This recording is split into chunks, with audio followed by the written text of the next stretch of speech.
একটা বিভ্রান্তি সৃষ্টি হয়েছে বা করার চেষ্টা করেছে আমার একটি বক্তব্য নিয়ে। গতকালকে একটি রাজনৈতিক দলের পক্ষ থেকে প্রেস কনফারেন্সে বিভিন্ন বিষয়ে বক্তব্য দেওয়ার সময় আমার একটা বক্তব্যের প্রসঙ্গ টেনে আমাকে ক্ষমা চাওয়ার জন্য তারা আহ্বান জানিয়েছে। আমি এটাকে স্বাগত জানাই। এইভাবেই রাজনৈতিক চর্চা হওয়া উচিত, গণতান্ত্রিক চর্চা হওয়া উচিত। যথেষ্ট সম্মানের সাথেই তারা কথাগুলো বলেছেন। তা আমি মনে করেছি এই বিষয়টা পরিষ্কার করা দরকার।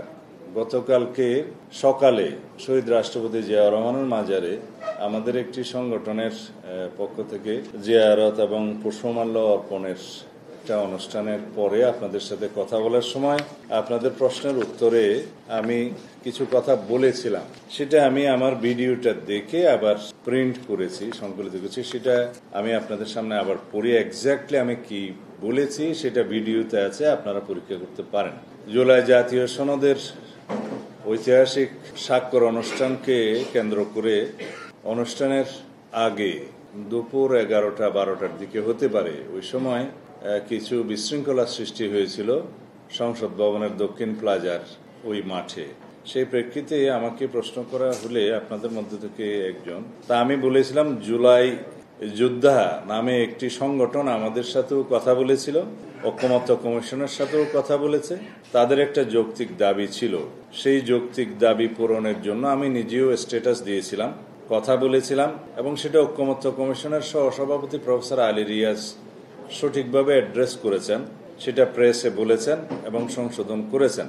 এরপরে তাদের অসন্তোষ থাকার কথা নয়। যে সমস্ত বিশৃঙ্খলা হয়েছে আমরা খোঁজ নিয়েছি, এটা তদন্তনাধীন আছে। দেখা গেছে এখানে জুলাই যোদ্ধাদের নামে কিছু সংখ্যক ছাত্র নামধারী, সেটা ইন্টারভিউতে আমি দেখেছি, কিছু উচ্ছৃঙ্খল লোক ঢুকেছে।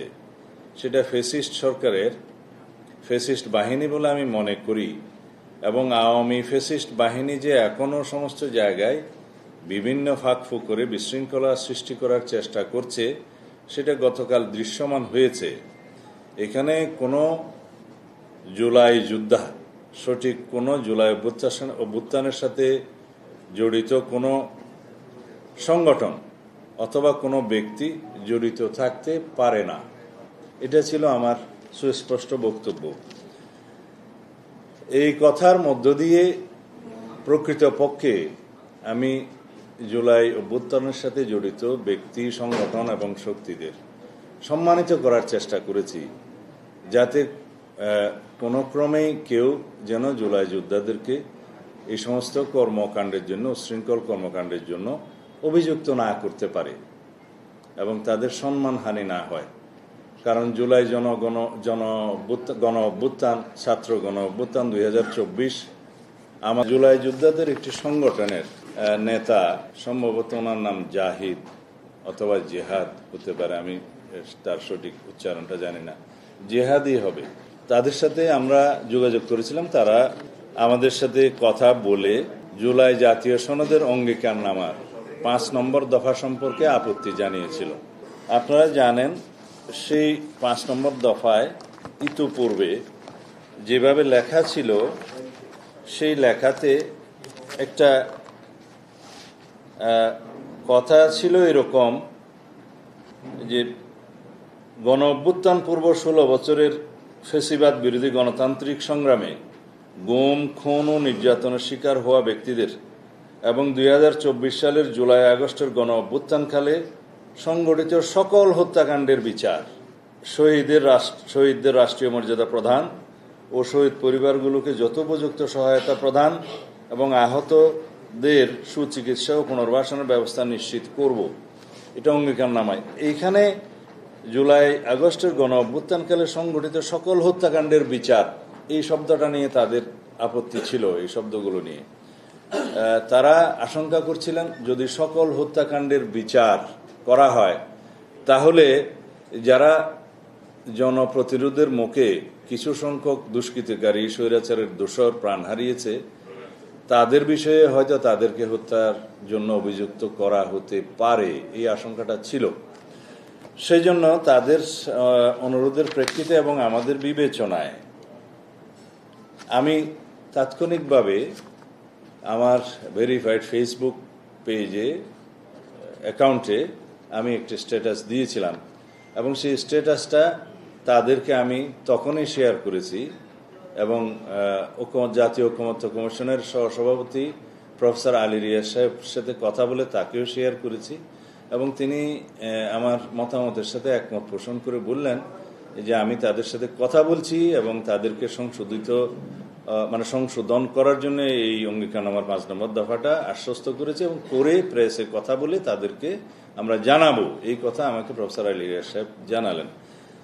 আমার যে স্ট্যাটাস, সেই স্ট্যাটাসটা আপনারা আমার ফেসবুক অ্যাকাউন্টে গেলেও পাবেন। তারপরেও আপনাদের এখনই যেহেতু আপনাদের সামনে কথা বলছি 1 মিনিট সময় নেব সেটা বলার জন্য। আমি এইভাবে লিখেছিলাম, জুলাই জাতীয় সনদের 5 নম্বর দফা নিম্নলিখিতভাবে সংশোধিত হওয়া উচিত বলে আমি মনে করি। কারণ ছাত্র গণ অভ্যুত্থান 2024-এ আওয়ামী ফ্যাসিস্ট বাহিনী এবং তাদের অনুগত কতিপয় আইনশৃঙ্খলা বাহিনীর সদস্য নিরীহ নিরস্ত্র আন্দোলনকারী ছাত্র জনতার উপরে হানাদার বাহিনীর মতো ঝাঁপিয়ে পড়ে নির্বিচারে গণহত্যা চালায়। তবে জনগণের প্রতিরোধের মুখে হানাদার বাহিনীর কিছু লোক ও প্রাণ হারায়।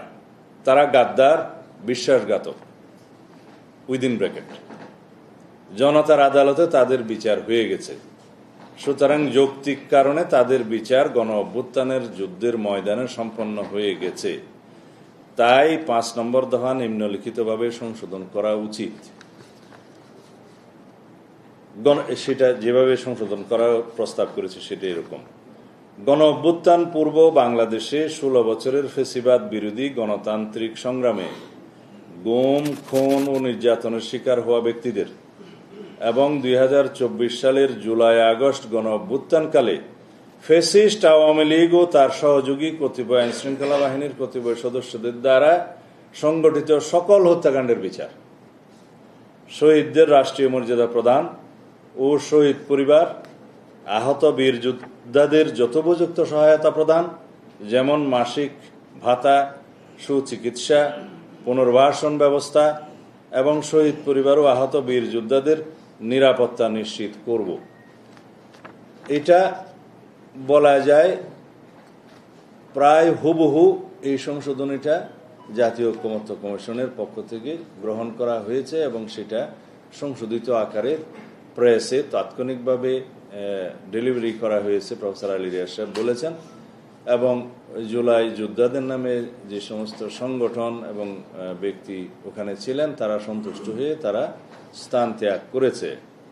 কিন্তু তারপরেও কিছু অনাকাঙ্ক্ষিত ঘটনা ওখানে হয়েছে। তার প্রেক্ষিতে গতকালকের শহীদ রাষ্ট্রপতি জিয়া রহমানের মাজারে আমি এই কথাগুলো বলেছিলাম সাংবাদিকদের প্রশ্নের জবাবে। এখন আমি আপনাদের সামনে সংশোধিত আকারে যেভাবে গৃহীত হয়েছে জাতীয় ঐকমত্য কমিশনের অঙ্গীকারনামায় 5 নম্বর দফা সেটা পড়ছি। 5 নম্বর দফা অঙ্গীকারনামা: গণ অভ্যুত্থান পূর্ব বাংলাদেশে 16 বছরের আওয়ামী ফ্যাসিবাদ বিরোধী গণতান্ত্রিক সংগ্রামে গুম, খুন ও নির্যাতনের শিকার হওয়া ব্যক্তিদের এবং 2024 সালের জুলাই আগস্ট গণ অভ্যুত্থানকালে ফ্যাসিস্ট আওয়ামী লীগ ও তার সহযোগী আইনশৃঙ্খলা বাহিনীর কতিপয় সদস্যদের দ্বারা সংগঠিত সকল হত্যাকাণ্ডের বিচার, শহীদদের রাষ্ট্রীয় মর্যাদা প্রদান ও শহীদ পরিবারকে এবং জুলাই আহতদের রাষ্ট্রীয় বীর, আহত বীর যোদ্ধাদের যথোপযুক্ত সহায়তা প্রদান, যেমন মাসিক ভাতা, সুচিকিৎসা, পুনর্বাসন ব্যবস্থা এবং শহীদ পরিবার ও আহত বীর যোদ্ধাদের আইনগত দায় মুক্তি। এই কথাগুলো আমার প্রস্তাবের বাইরেও আরো শক্ত করে এই কথাগুলো লেখা হয়েছে, সেটা ভালো হয়েছে। আহত বীর যোদ্ধাদের আইনগত দায় মুক্তি, মৌলিক অধিকার সুরক্ষা ও নিরাপত্তা নিশ্চিত করব। এইভাবেই সংশোধিত হয়েছে অঙ্গীকারনামার 5 নম্বর দফা। সেটা জাতীয় ঐকমত্য কমিশনের সহসভাপতি প্রফেসর আলী রিয়াজ সাহেব তাৎক্ষণিকভাবে প্রেসে এই সংশোধিত বক্তব্যগুলো তিনি দিয়েছিলেন। তারপরে তারা সন্তুষ্ট হয়ে স্থান ত্যাগ করেছেন। এখানে অবশ্য একটা শব্দ রিপিটেশন হয়েছে, আমি খেয়াল করলাম এই ভাষার মধ্যে, হয়তো তাড়াহুড়োতে করেছে, বাট এটা হার্মফুল নয়। তা আমার বক্তব্য হলো, জুলাই গণ অভ্যুত্থানের, ছাত্র গণ অভ্যুত্থান 2024-এর ভূমিকা আমাদের জাতীয় জীবনে একটি লিডিং ফোর্স, ড্রাইভিং ফোর্স, আমাদের জাতিকে এগিয়ে নিয়ে যাওয়ার জন্য একটি শক্তি, আমাদের ফ্যাসিবাদ বিরোধী জাতীয় ঐক্য।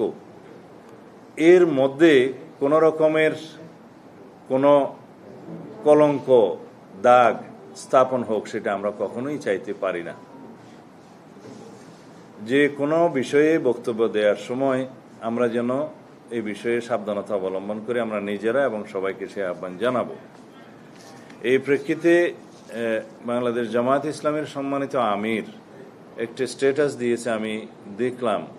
তাতেও তিনি আহ্বান জানিয়েছেন যে জুলাই যোদ্ধাদের ফ্যাসিবাদের দূষণ নামে অবহিত করে বক্তব্য দেয়া উচিত নয়। সে বক্তব্যের সাথে আমি একমত, এবং সেই বক্তব্যকে ধারণ করা আমাদের সকলের উচিত, তাদেরও উচিত। কিন্তু আমাদের বক্তব্য নিয়ে কাটিং করে বিভিন্নভাবে অপব্যাখ্যা দেয়া থেকে সর্বমহলকে বিরত থাকার জন্য আমি অনুরোধ জানাবো। যারা এই প্রেস ব্রিফিংয়ে কথাগুলো বলেছেন তাদেরকে আমি সম্মান করি, যারা জুলাই গণ অভ্যুত্থানের শক্তি হিসাবে নিজেদেরকে পরিচয় দেন এবং জুলাই গণ অভ্যুত্থানের শক্তিকে ধারণ করে নতুন রাজনৈতিক দল সৃজন করেছেন, তাদের উজ্জ্বল ভবিষ্যৎ কামনা করি। কারণ জাতীয় জীবনে আমরা মনে করি এই নতুন প্রজন্মের নেতৃত্বকে আমাদেরকে এগিয়ে দিতে হবে এই জাতির প্রয়োজনে। তারাই ভবিষ্যতের রাষ্ট্রনায়ক, তারাই ভবিষ্যতে এই রাষ্ট্র পরিচালনা করবে।